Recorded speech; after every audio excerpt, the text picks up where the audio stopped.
হয়রানি না হয় সেই লক্ষ্যে আমরা কাজ করি। ওদেরকে এসে উপজেলায় স্বাভাবিক একজন মানুষ উপজেলায় আসবে, কিন্তু সে কিছু জানে না কোথায় ভাতা পাওয়া যায়, কোথায় প্রশিক্ষণ পাওয়া যায়, কোথায় ঋণ পাওয়া যায়, কোথায় একটা ঘরের আবেদন, তার একটা টিউবওয়েল প্রয়োজন, তার একটা ক্যান্সারের ভাতার প্রয়োজন, তার একটা প্রতিবন্ধী ভাতার প্রয়োজন।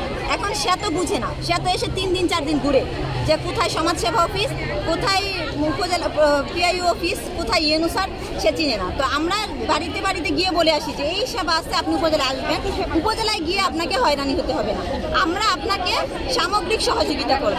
যদি একটা আবেদন লেখার প্রয়োজন হয় আমরা আবেদনটা আপনাকে লিখে দিব, ঠিক আছে? আবেদনটা লিখে দিব, আপনার যা যা করা লাগবে আমি গুছাই দিব। আপনি মনে করেন সমাজসেবা অফিসে ভাতার জন্য গেলেন, আপনার 6 পাতার একটা ফর্ম দিবে, আপনি তো পূরণ করতে পারবেন না, আপনি যেহেতু সাধারণ একজন নারী। তো সেই ক্ষেত্রে আমরা এই 6 পাতার ফর্ম পূরণ করে যে ডকুমেন্টসগুলি লাগে অ্যাটাচ করে তাকে পাঠাচ্ছি। তার মানে কি তথ্য আপনার নারীদের সেবাটা প্রাপ্তিতে একেবারে সহজ করে দিয়েছে। নারীরা মনে করে আমরা তাদের একমাত্র আশ্রয়স্থল। আমার অফিস 2 দিন বন্ধ থাকলে নারীরা এসে কান্নাকাটি করে যে আপনারা না থাকলে আমরা ভরসা পাই না। যে একমাত্র বাংলাদেশে একটাই অফিস নারীদের, যে অফিসটা আমরা তথ্য দিয়ে একেবারে সামগ্রিকভাবে নারীদের সেই সুযোগটা আমরা দূর করায় পৌঁছে দিচ্ছি।